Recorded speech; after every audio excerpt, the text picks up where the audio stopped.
Hi, welcome to the Single-Handed Chef. My name is Aaron. I'm here once again to cook some food with you with my friend Rick. And what we're going to do is we're going to do a ginger pork. He makes this sauce called Bulletproof Sauce. And he does a bunch of different ones, but this one is orange and ginger. And so, you know a little bit about me. I had a brain abscess a little over a year ago, lost the use of my right side. So I'm just learning, I'm just trying to do easy videos, easy cooking videos for people like me that are super talented like me, and for people that just want to learn how to cook. So, but I want you all to know a little bit about Rick. We worked together at Cilantro. We did a dinner called Midweek Feast. I've known him before then. We used to go out and drink, so to speak. And we did a couple dinners at the Midweek Feast, and he started a thing called single serving online, and he's just awesome. So I'll let you tell a little bit about yourself. Hey guys, I just started single serving. I wanted to try to teach people how to cook a restaurant quality meal for one, and I'm all over the place when it comes to food. I like to cross cuisines and do fusion cooking, and that's one of the things that caught Aaron's eye. Not that I think he needed any help. He makes fantastic food. But so we're doing a pork loin today. What I did is I bought a whole tenderloin and I broke it down into 5 little, I call them mini roasts.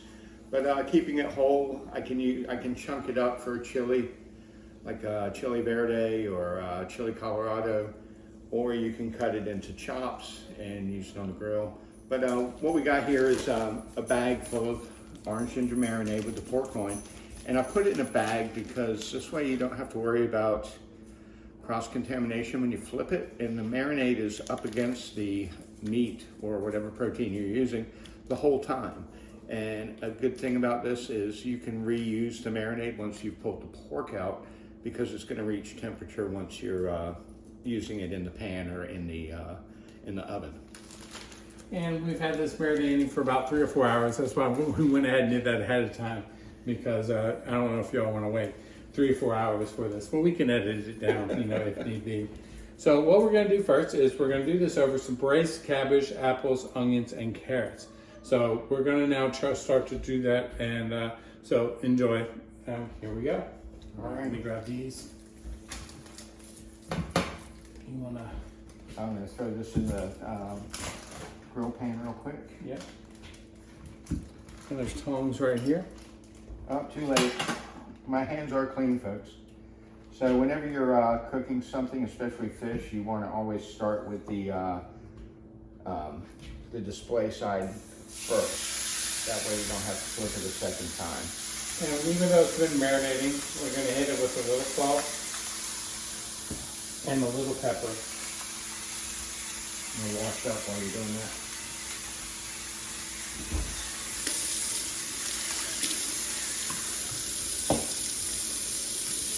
And then we're going to cut the vegetables for the braised cabbage. So we have stations now set up here in this wacky world that we're living in. I have my station, and Rick has his. Stations of the boss. All right, so I'm going to put those tongs right there. We're going to let that go for about 4 minutes, and then we're going to rotate it 90 degrees. It'll give us a nice crisscross pattern. And like I said, everyone always says, man, that's beautiful. But it's also for function, because that way you know how long you cook it. So you cook it for 4 minutes here, cook it for 4 minutes there, and then you flip it and do the same thing. And not only do you get these beautiful cross sections, but you're doing exactly what you need to be doing. Giving it a jump start before it goes into the oven. Exactly. Greatly reduce the cooking time in the oven.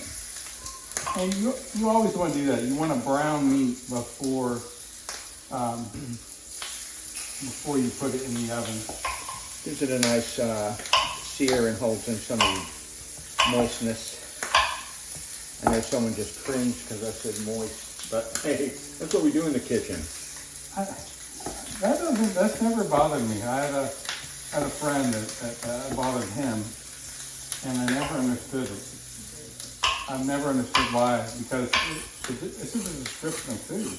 Yeah. To me. Maybe to someone else it's not. Wonder where their mind is. In the gutter. In the kitchen. Which most people, let's be honest. How you doing on those apples?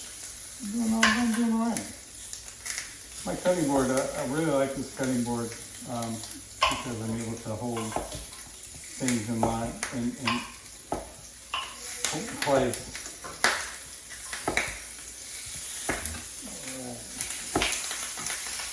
All right, I got some nice carrot slices. So I just rotated the pork.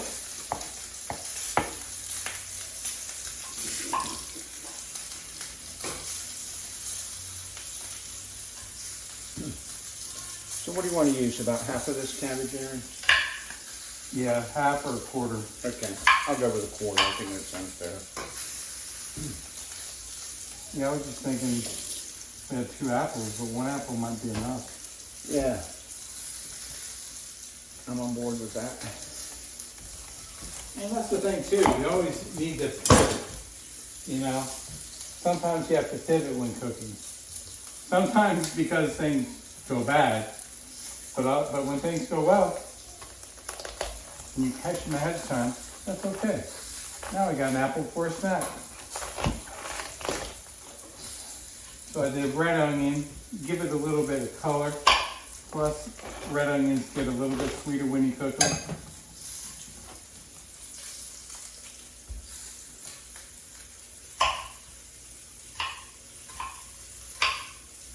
So I'm going to show you all a little trick with the cabbage. It's got the core. We don't want that in there, so I'm going to go in at a 90-degree angle. And boom, no more core. And we just have a nice tin of cabbage to work with. A little trick from your Uncle Larry.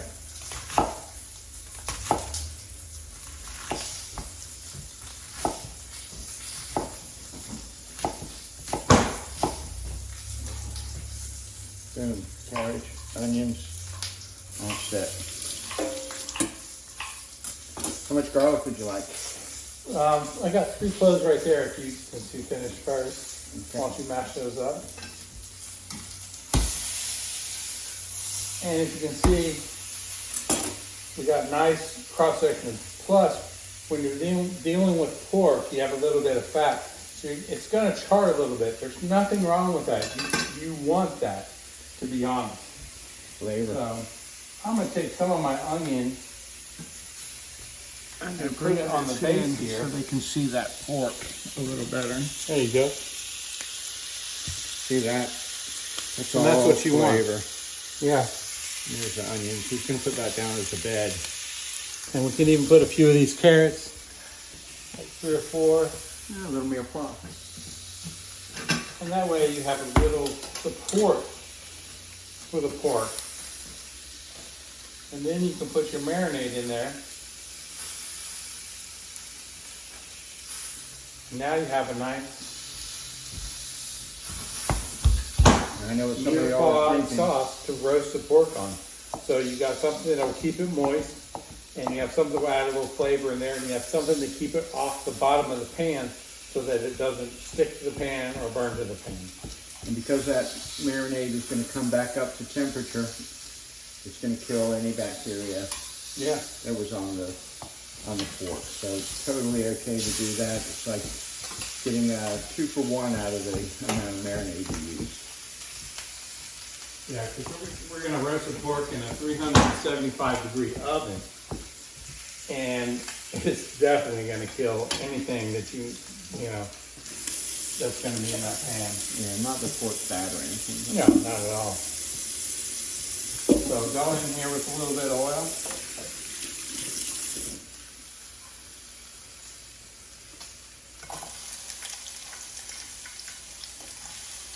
We'll go in with a little bit of carrot and onion.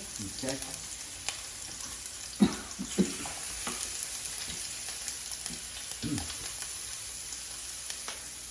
So you do want the onions to break down. That's going to give flavor, and then you go with the thicker vegetables next. Oh, just one for the top. And the carrots go next. They're a little bit more solid, so it's going to take a little bit longer to cook. We'll let them go, and then we'll add the garlic. and then the cabbage. We're just gonna get some color on these. And then in a few minutes we'll add the apples. So we'll let that go for a few minutes. Yep. All right, we're back. We got a little bit of color on the carrots. We're getting right now. We're ready to go into the oven with the pork. So we'll go in here with the apples.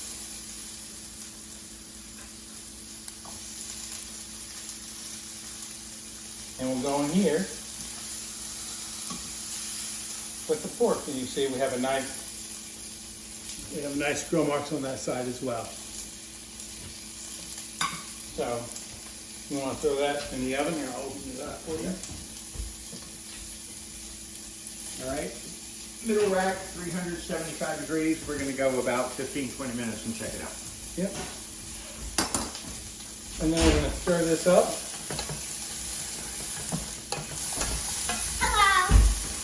And May just arrived. Howdy, howdy. We're going to go in with a little bit of salt. This is Rick May. Hi.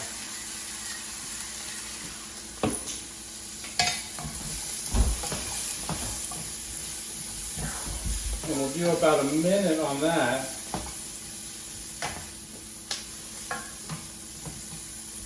And then we'll, I forgot the garlic. That's okay. As long as you get in before the liquid. A lot of times people I like to wait to put my garlic in because I don't want it to burn. Exactly. A lot of people put chopped garlic in the beginning and it just burns. And to me it's just, thank you. That's a good tip, Chef. I said it a bunch of times here. All right, now we'll go in with the cabbage. And we'll just set that in there and let it steam. So we just rotated the garlic.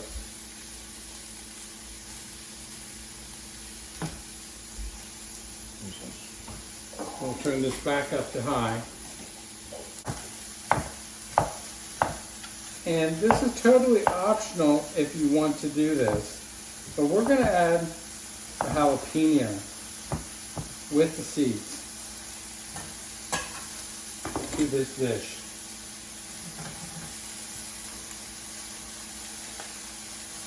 And this will just add a little bit of heat to that sauce as I choke on it. And now, thank you. Now we'll braise the cabbage and the carrots.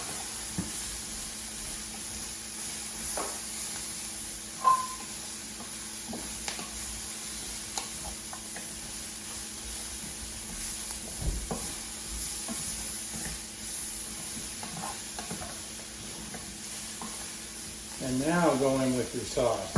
Alright, I'm going to add some more orange ginger. Always give this a good shake. All the good stuff lies at the bottom. You say right there.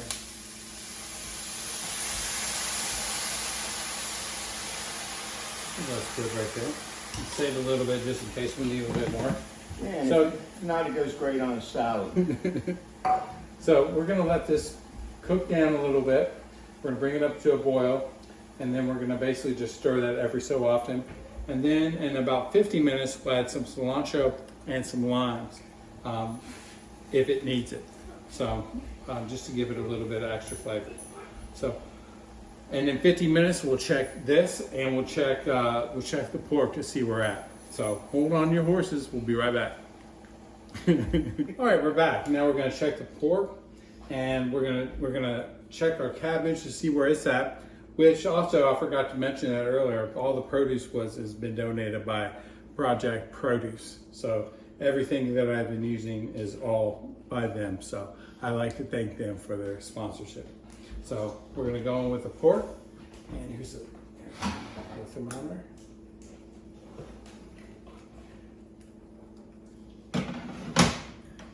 All right. You can touch it with your finger if you want, just to see how much give it has. And It's got a lot of play. Yeah, so it's probably like 115, maybe less. And once it's out of the oven, it does cook a little while longer, doesn't it? Yeah. It's like 106, so we'll go in for another 10 minutes. and see where we're at then. And then if it's about 1:30, then you can will be carryover cooking. So, yeah, you always want to let it rest for 5 to 10 minutes, or your juice will run all out of the meat, and you'll have a really nice dry piece of pork loin. yeah. So we'll stir in the cilantro and give this a quick little taste to see where we're at.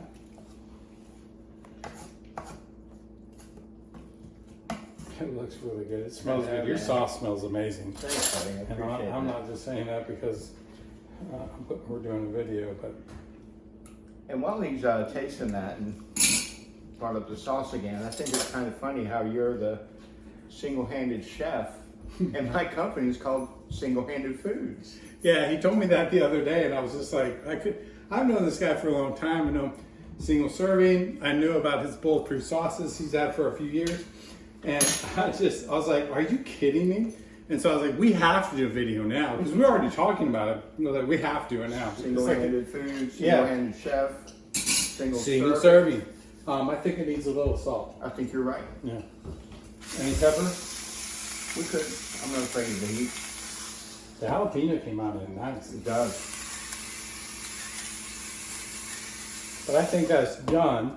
So we'll turn that heat off, and you know, with electric stoves, it'll continue to cook. Yeah. So we'll just let that go. So our vegetables are done, and we'll just show you where we're at. Look at that. There's still a little juice left in the bottom of the pan. The carrots, we tried one off camera. They still have some bite to it. You know, nice thick. And they're not raw. They're cooked, but solid, nice al dente. Yeah. The apples are still holding their shape, but are soft and tasty. So this is going to be really nice underneath the pork. Yeah. And you can get these sauces. The good thing about Bulletproof Sauces, it's all over the area. You're at, what markets are you in? I'm at the Durham Co-op Market, Bayleaf Market in North Raleigh, and then a little store called Keith's, which is Old Falls of the Noose in 98.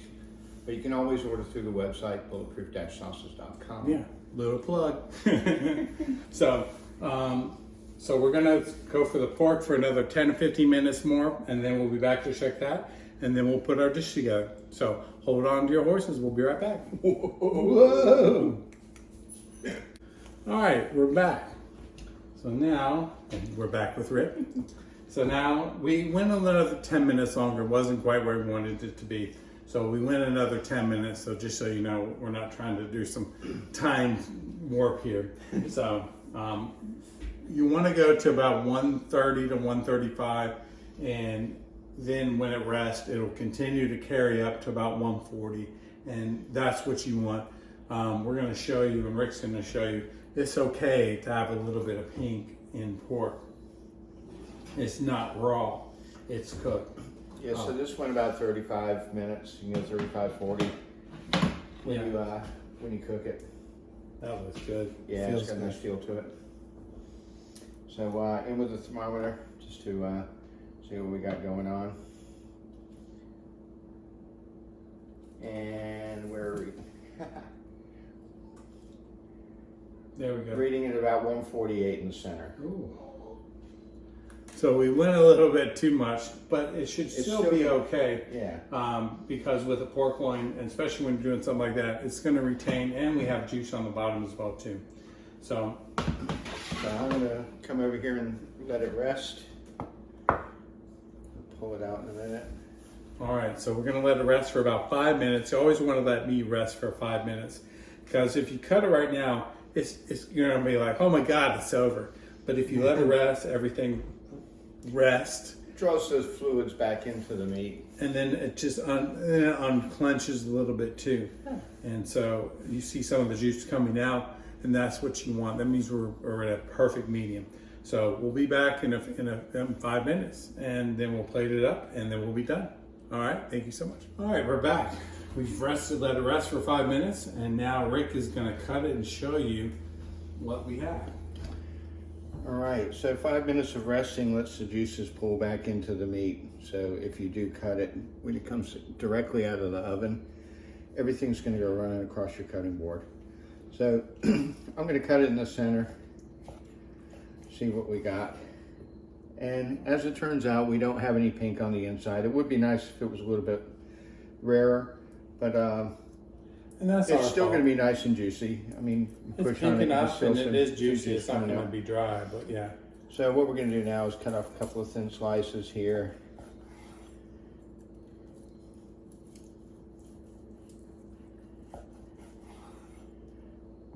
And I think the government says 4 to 6 ounces of meat. Can you cut a little piece off for me? Yeah, sure.